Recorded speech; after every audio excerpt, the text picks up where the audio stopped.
मसलन मैं अगर मैं आपको एक उदाहरण देना चाहूँ कि जैसे आज के ज़माने में सर अकाउंटिंग का सारा काम कंप्यूटर पे हो रहा है, लेकिन दुर्भाग्य से अभी भी हमारे विश्वविद्यालयों में और जो भी कॉमर्स की पढ़ाई हो रही है उसमें अभी तक कंप्यूटर का समावेश नहीं किया गया है।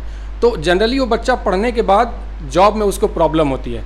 तो हमने क्या किया है कि कंप्यूटर में जो कॉमर्स में कंप्यूटर की रिक्वायरमेंट है उसके साथ हमने इसको इंटीग्रेट करके और इंडस्ट्री के हिसाब से सिलेबस को डेवलप किया है और हम बच्चों को पढ़ा रहे हैं। और अभी तक हमने करीब ऑल इंडिया अगर आप देखेंगे तो 5 लाख से अधिक बच्चों को हमने नौकरी भी दी है।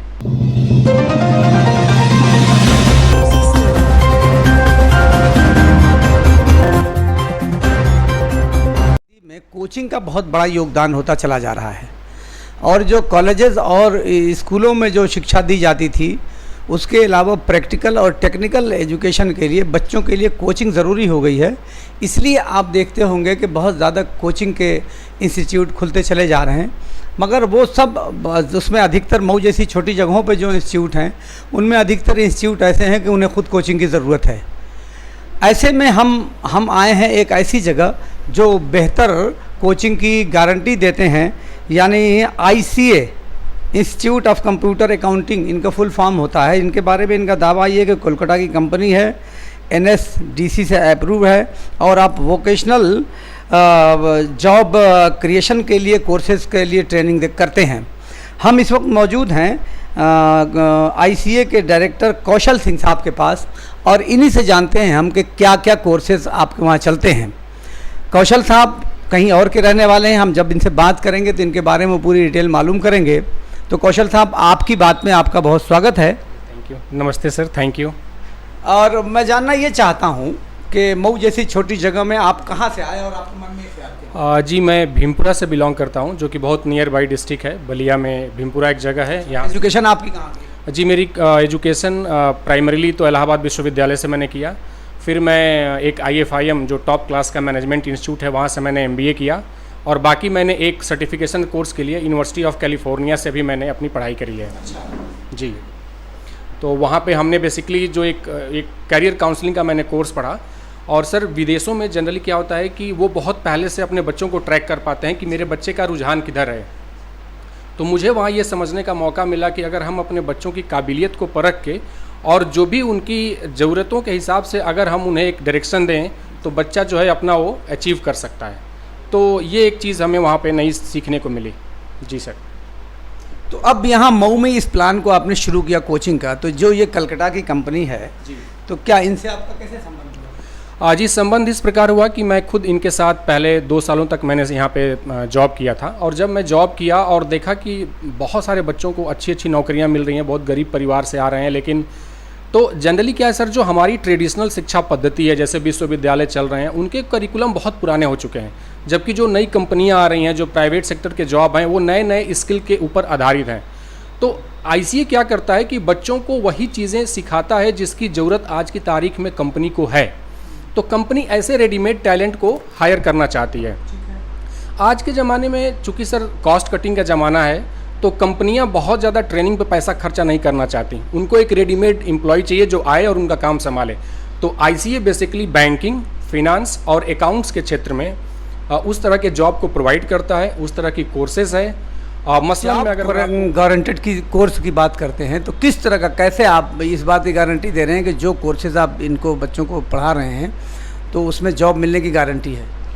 सर देखिए, ये थोड़ा सा मैं रिक्वेस्ट करूँगा, बच्चों को भी समझने की ज़रूरत है कि जनरली सर जो जॉब होता है वो, अगर आप अक्सर एक बच्चे टर्म सुनते हैं कि BPO, बिजनेस प्रोसेस आउटसोर्सिंग, तो जनरली सर क्या है कि विदेशों में खास करके अमेरिकन और यूरोपियन कंट्रीज़ की बहुत सारी कंपनियों ने अपना जो बैकएंड का काम है, जो कंप्यूटर पे होता है, टेक्निकल काम होता है, चूँकि वहाँ पे लेबर कॉस्ट बहुत ज़्यादा है तो उन्होंने आउटसोर्स किया हुआ है इंडिया में। अब इंडिया में क्या है कि हमारे पास ऐसी कोई स्पेसिफिक पढ़ाई नहीं है कि हम उस तरीके से काम कर पाएँ। खास करके जब से GST इम्प्लीमेंट हुआ, नए नए सॉफ्टवेयर्स आ रहे हैं अकाउंटिंग के, तो वो कंपनियां जैसे क्विक बुक है, BG है, आज हम सिर्फ एक टैली के बारे में जानते हैं, लेकिन क्विक बुक एक बहुत इमर्जिंग टेक्नोलॉजी आ रही है। BG सॉफ्टवेयर बहुत इमर्जिंग है। SAP एक बहुत इमर्जिंग सॉफ्टवेयर है जिसपे अच्छी जॉब मिलती है, 25,000 30,000 रुपये महीने की जॉब मिलती है। तो हमारी कोशिश है कि मैं मऊ के बच्चों को उस तरह के उस प्लेटफॉर्म पे ले पाऊँ उनको मैं वो चीज़ सिखा पाऊँ ताकि ये भी भविष्य में आगे जाके अपने लिए एक उज्जवल भविष्य का निर्माण कर सकें। मतलब ये मानते हैं आपके जीएसटी के आने से जॉब क्रिएशन हुआ क्या? सर देखिए, ये बेसिकली क्या है, जीएसटी से आने से काम जो है वो टेक्निकली डेफिनेटली एडवांस हुआ है। पहले अगर आपको याद होगा, जैसे कोई भी ट्रक निकलती थी तो बहती बनती थी, उसका एक कागज़ का फॉर्मेट बनता था और जिसमें बहुत समय लगता था, खास करके बॉर्डर्स पे। तो जीएसटी आने के बाद उसके तमाम मतलब एक जो उसके टेक्निकल पहलूज़ हैं उस पर डिस्कशन हो सकते हैं, बट चूंकि अब इम्प्लीमेंट हो गया है तो हमें काम करने वाले तो लोग चाहिए ही। तो इसलिए जीएसटी आने के बाद जो एक नए फोर्स की जो रिक्वायरमेंट थी वो डेफिनेटली आईसीए फुलफिल कर रहा है। आपने ये बताया कि आपकी संस्था जो है वो एनएसडीसी से अप्रूव्ड है, तो इसका क्या मतलब? सर एनएसडीसी बेसिकली क्या है कि ये काफ़ी समय से, जब यूपीए की सरकार थी तब से उन लोगों ने एक स्किल डेवलपमेंट पे काम किया। सर ऐसा कहते हैं कि जनरली आदमी बच्चे से पूछता है कि भाई तुमने क्या पढ़ा, जबकि कहानी कुछ इस प्रकार है कि आपने क्या सीखा।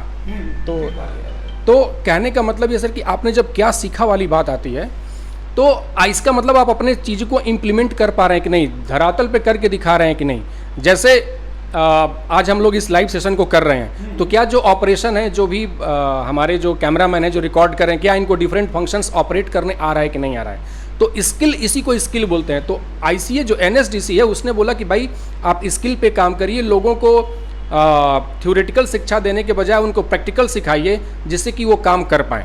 और एनएसडीसी का यही मिशन है सर। उसने कई कोर्सेस को एक स्किल के रूप में कन्वर्ट किया कि जिसको आप तुरंत सीख के और 3 महीने, 4 महीने, 5 महीने, 6 महीने, जैसी आपकी योग्यता है या सामर्थ्य है, आप उस तरह के कोर्सेज को करके एक अपना जीविकोपार्जन का काम कर सकते हैं। मतलब ये माना जाए कि एनएसडीसी से अप्रूवल है आपका, तो आप वहाँ से जो बच्चा कोर्स को कंप्लीट करेगा तो उसको जो आप सर्टिफिकेट देंगे वो कहीं भी जॉब में उसको काम आएगी?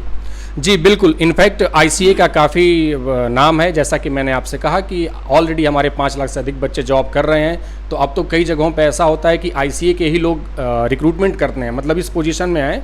तो जनरली प्राइवेट सेक्टर की कंपनियों में आईसीए का एक बहुत बड़ा नाम है और इस सर्टिफिकेट की काफ़ी वैल्यू है। और अगर आप अपने रिज्यूम में ये बात लिखते हैं कि आपने आईसीए से कोई पढ़ाई की है तो आप डेफिनेटली इंटरव्यू तक आसानी से पहुँच सकते हैं। अभी क्या, जैसे जो बच्चे जो एजुकेशन हासिल करना चाह रहे हैं, जैसे ही तो आपके इंस्टीट्यूट की बात हुई, लेकिन चूंकि आपके पास एक तजुर्बा है तो मैं उससे जानना चाहता हूं कि बच्चों को किस तरह की इस वक्त ट्रेनिंग की ज़रूरत है, जो मौजूदा सूरत हाल है। चूँकि आप एक टेक्नोलॉजी में काम कर रहे हैं, आप एक छोटी सी जगह के आप हेड भी हैं, आपने इंडिया में ही नहीं इंडिया के बाहर भी जाके आपने पढ़ाई हासिल की है, कुछ काम भी किया है। तो इस बीच में आपको क्या तजुर्बा हुआ, क्या ये आप महसूस करते हैं कि बच्चों को जो टेक्निकल एजुकेशन दी जा रही है तो उसमें किस प्रकार के बदलाव की ज़रूरत है, या कौन सा रास्ता बच्चों को चुनना चाहिए? सर देखिए, बेसिकली टेक्निकल जो भी बच्चों को आज के ज़माने में शिक्षा दी जा रही है, अभी भी हम कहीं ना कहीं काफ़ी मतलब पारंपरिक रूप की शिक्षा में है। इसको बहुत परिवर्तन करने की ज़रूरत है। और ज़रूरत इस बात की है कि हमारा एक ऑब्जेक्टिव तय हो कि मैंने क्या सीखा। जैसे मान लीजिए कोई बच्चा है कक्षा 12 यूपी बोर्ड से पास करता है, कोई बच्चा कक्षा 12 सीबीएसई बोर्ड से पास करता है और कोई बच्चा कक्षा 12 एमपी बोर्ड से पास करता है। लेकिन क्या उन तीनों के पास एक ऐसी योग्यता है या कुछ इस तरह की ज्ञान है जिससे कि वो अपने लिए कुछ कर सकें? इनफैक्ट मैं आपको बताना चाहूँगा, अमेरिका विश्व का ऐसा पहला देश है जो कि एक आउटकम बेस्ड शिक्षा प्रणाली को फॉलो करता है। जैसे कि हमारी जो शिक्षा प्रणाली है वो आउटपुट बेस्ड है।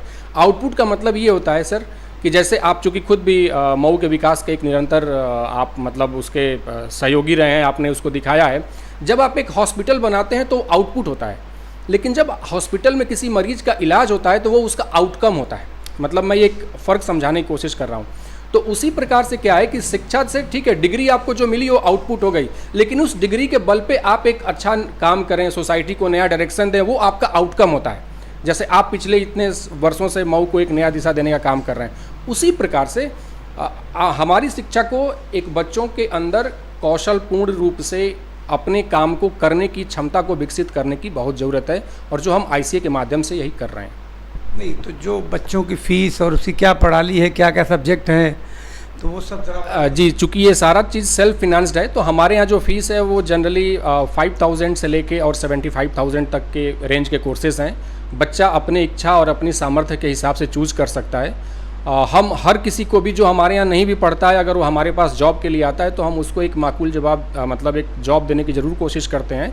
और हमारे यहाँ वो अपने टैलेंट, अपनी योग्यता के हिसाब से जो भी कोर्स चूज़ करेंगे उसमें वो पढ़ सकते हैं। जिसमें CIA है, ICA है, SAP का कोर्स है, बिजनेस इन कंप्यूटर एप्लीकेशन है। मैं आपको एक छोटा सा उदाहरण देना चाहूँगा। जैसे आजकल के सारे बच्चे CCC कर रहे हैं, हर जगह है CCC, लेकिन सर CCC का जो सिलेबस है वो दैट इज़ ओनली कि माउस कौन सा है, ये किस पार्ट को CPU कहते हैं, किस पार्ट को कंप्यूटर कहते हैं। जबकि अगर आप देखें तो वो उससे बहुत आगे जा चुका है। लोग वर्ड डॉक्यूमेंट में आप कैसे काम करेंगे, प्रेजेंटेशन कैसे बनाएंगे, आप एक बहुत बड़ा अगर डाटा है, फॉर एग्जांपल मान लीजिए कि मुझे मऊ की वोटर लिस्ट को अगर सेग्रीगेट करना है मेल में, फीमेल में, उम्र वाइज, तो वो मामूली अब बात नहीं है। तो अगर वो मेरे पास स्किल है तो मैं एक्सेल सीट पे बैठ के तुरंत डाटा को अलग कर सकता हूँ कि ये मेल हो गया, ये फीमेल हो गया, ये 50 वर्ष की उम्र की इतने वोटर हो गए, 40 वर्ष की उम्र के इतने हो गए, 18 की उम्र वाले ये हो गए। तो ये सारा जो डाटा का काम है, इससे मतलब ये आज की ज़रूरत है। बात अलग मुद्दे से हट के आ गई, तो अब यहाँ मैं थोड़ी सी जानकारी करना चाहूँगा कि ये कैसे होता है। तो जो भी डाटा जैसे आपने अलग अलग बताया कि मेल फीमेल या एज वाइज अगर अलग करना हो या कुछ भी उसमें हमको जानकारी करनी हो, तो ये पहले पूरी लिस्ट को तो आपको कंप्यूटर में फिट करना पड़ेगा ना। हाँ जी, तो कैसे होता है? तो जैसे हाँ, तो जैसे बेसिकली क्या है कि एक बड़ी बड़ी कंपनियों में हमारे पास एक पोस्ट होती है डाटा एंट्री ऑपरेटर की। तो जैसे जैसे जो डाटा आता है आप उसको एंट्री करते जाते हैं। एक समय के बाद आप देखेंगे कि आपके पास बहुत सारा डाटा हो गया।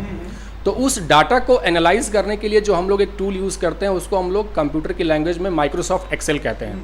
तो एक्सेल एक ऐसा टूल है माइक्रोसॉफ्ट का दिया हुआ, जिसमें आप मतलब दुनिया के सबसे बड़े डाटा को भी आप एनालाइज कर सकते हैं। उसमें तमाम तरह के फार्मूलेज हैं, हाँ, और वही फार्मूलेज हम बच्चों को यहाँ सिखाते हैं जी। उसमें चार्ट बन सकते हैं, उसमें ग्राफिक्स हो सकती है, उसमें पाइवोट है, मतलब बहुत सारे उसमें फार्मूलेज हैं जो आप लगा के और अलग अलग तरीके से अपने हिसाब से डाटा को निकाल सकते हैं।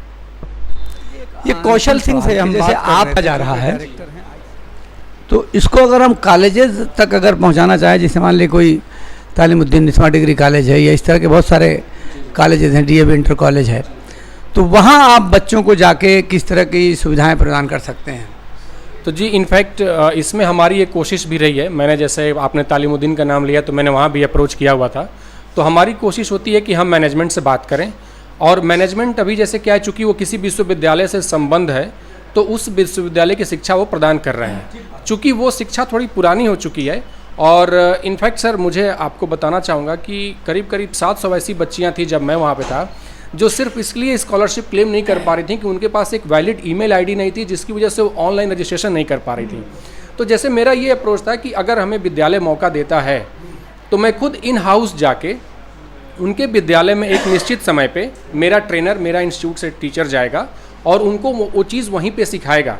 क्योंकि मैं ये समझता हूँ कि खास करके बच्चियों के लिए थोड़ा बाहर निकलना, आना जाना एक मुश्किल होता है, लेकिन अगर वो हमारे इंस्टीट्यूट तक नहीं आ पाती हैं तो ICA की ये कोशिश है कि हम ये शिक्षा उनके घर तक ले जाएं, उनके विद्यालय तक ले जाएं, जिससे कि वो वहाँ पे वो शिक्षा ले लें। जैसे विद्यालय वहाँ के क्या चार्जेस होंगे या वहाँ क्या फ़ी देनी होगी, सारी चीज़ें सवाल उठेगा ना, जो कि ये तो गरीबों का शहर है। जी जी जी, जहाँ तक सर चार्जेस का बात है कि जैसे एक टैली हमारे यहाँ जैसे कोर्स चलता है, तो जैसे हमारे यहाँ उसकी फ़ीस अगर 6000 है तो वो हम वहाँ पे बच्चों के लिए 2000 से 2500 में हम कर सकते हैं। मतलब 2500 का ये कोर्स कितने दिनों के लिए चलाएंगे आप? जी ये 3 महीने का कोर्स होगा, 3 से 4 महीने का। अपना सेटअप वहाँ डालेंगे आप कॉलेज में? जी जनरली हमारी एक्सपेक्टेशन होती है कि कॉलेज के पास 8-10 अपने कंप्यूटर हों और बुक्स वगैरह सब हम लेके जाएंगे।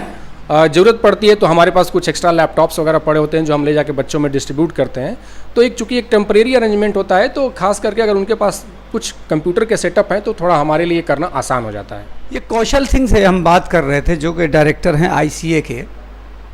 हम जाहिर सी बात है कि हमें ना कौशल सिंह साहब के बारे में बहुत ज़्यादा जानकारी है और ना इनके इंस्टीट्यूट के बारे में ज़्यादा जानकारी है, लेकिन इनसे मेरी जब मुलाकात हुई और कुछ देर जब बातचीत हुई तो मुझे लगा कि इनके बारे में लोगों को जानकारी देनी चाहिए, ताकि जो बच्चे ज़रूरतमंद हैं या जो लड़के और लड़कियां जो शिक्षा लेना चाहते हैं, जो कुछ सीखना चाहते हैं, तो उन्हें संपर्क करना चाहिए। कौशल साहब का एक कॉन्टैक्ट नंबर भी है 7705834550। तो मैं ये समझता हूँ कि यहाँ मऊ के लिए एक बेहतर शुरुआत कौशल साहब ने अगर की है तो हमें उनके साथ खड़े होने की आवश्यकता है, लेकिन काम जो कोई भी करें और आगे बढ़ें तो वो ठीक से जांच परख करने की ज़रूरत है। मैं आपकी बात से अरशद जमाल। अगर आपको ये वीडियो पसंद आया हो तो इसे शेयर और लाइक करना मत भूलिएगा। बहुत धन्यवाद।